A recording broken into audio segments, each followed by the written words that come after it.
SI ട്രെയിനികൾക്ക് ഓണാവധി നിഷേധിച്ച സംഭവത്തിൽ DGPയെ ശകാരിച്ച് മുഖ്യമന്ത്രിയുടെ ഓഫീസിൽ നിന്നും DGPയെ നേരിട്ട് ബന്ധപ്പെട്ടു. Kerala police academy director P. Vijayan അവധി നൽകിയിട്ടും DGP വാക്കാൽ നിഷേധിക്കുകയായിരുന്നു.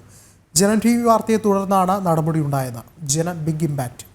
കൂടുതൽ വിവരങ്ങളുമായി മനോജ് ചേർന്നുണ്ട്. മനോജ്, വളരെ നിർണായകമായൊരു നടപടി, അതിന് പിന്നാലെ കൃത്യമായൊരു ഇടപെടൽ മുഖ്യമന്ത്രിയുടെ ഭാഗത്തു നിന്നും ഉണ്ടാവുകയാണ്. എന്താണ് മറ്റു വിവരങ്ങൾ?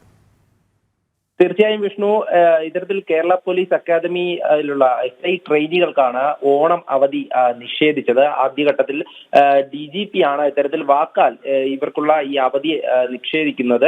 ഇതിൽ ഈ അക്കാദമി ഡയറക്ടറായിട്ടുള്ള P. വിജയൻ ഈ പരിശീലകർക്ക് ഓണാഘോഷത്തിന് ശേഷം വീട്ടിൽ പോകുവാൻ വേണ്ടി അനുമതി നൽകിയിരുന്നു. എന്നാൽ DGP അത് വാക്കാൽ നിഷേധിക്കുകയായിരുന്നു. തുടർന്ന് ഈ മനുഷ്യാവകാശ പരിസ്ഥിതി സംരക്ഷണ പ്രവർത്തനമൊക്കെ തന്നെ ഈ പരാതി നൽകുകയായിരുന്നു. അതിൽ AN സന്തോഷാണ് പരാതിക്കാരൻ. ഈ പരാതി പുറത്തു വിട്ടുകൊണ്ടുള്ള ജനം TV വാർത്തയെ തുടർന്നാണ് ഇപ്പോൾ നടപടി ഉണ്ടായിട്ടുള്ളത്. ഇതിൽ തന്നെ ഈ സ്റ്റേഷനുകളിലെ ഉദ്യോഗസ്ഥർക്കടക്കം ലീവ് നൽകുമ്പോൾ ഈ പരിശീലകർക്ക് എന്തുകൊണ്ടാണ് ലീവ് നൽകാത്തതെന്നുള്ള ചോദ്യം പരാതിയിൽ കൃത്യമായും ഉയർന്നിരുന്നു. ഇതിൽ മനഃപൂർവ്വമാണ് ഇത്തരത്തിൽ DGP ഈ നിലപാട് സ്വീകരിച്ചത് എന്നുള്ള കാര്യം തന്നെയാണ്. അതിനുശേഷമാണ് മുഖ്യമന്ത്രിയുടെ ഓഫീസിൽ നിന്നും, അതായത് ഈ വാർത്തയായതിനെ തുടർന്നാണ് മുഖ്യമന്ത്രിയുടെ ഓഫീസിൽ നിന്നും DGPയെ ബന്ധപ്പെടുന്നതും DGPയെ ശകാരിക്കുന്നതും കൃത്യമായും ഈ ഒരു നടപടി ഉണ്ടാകുന്നതും. എന്തായാലും ഇപ്പോൾ ഈ SI ട്രെയിനികൾക്ക് അവധി അനുവദിച്ചുകൊണ്ടുള്ള നടപടിയാണ് ഉണ്ടായിരിക്കുന്നത്.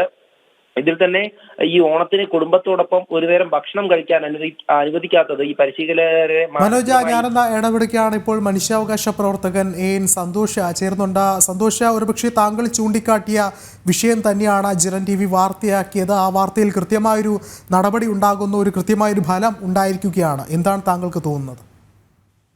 വളരെയധികം സന്തോഷമുണ്ട്. കാരണം നമ്മൾ കേരളീയരാണ്. കേരളത്തില് ജനിച്ചു വളർന്ന നമുക്ക് കേരളത്തിലെ ഏറ്റവും വലിയൊരു ആഘോഷമാണ് ഓണം. അത് അവരുടെ ആ ദുഃഖത്തിൽ പങ്കുചേരാൻ വേണ്ടിയിട്ടാണ് ഞാൻ CM പരാതി അയച്ചത്.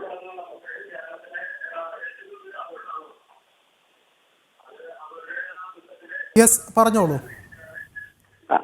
അതുകൊണ്ടാണ് ഞാൻ അവരൊരു 10-300 ഉണ്ട്.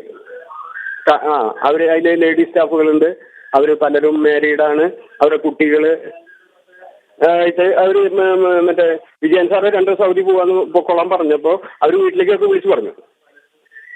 വളരെയധികം നന്ദി സന്തോഷ പ്രതികരിച്ചതിന്. മനോജാണ് വിശദമായ റിപ്പോർട്ടുകളും പങ്കുവച്ചത്.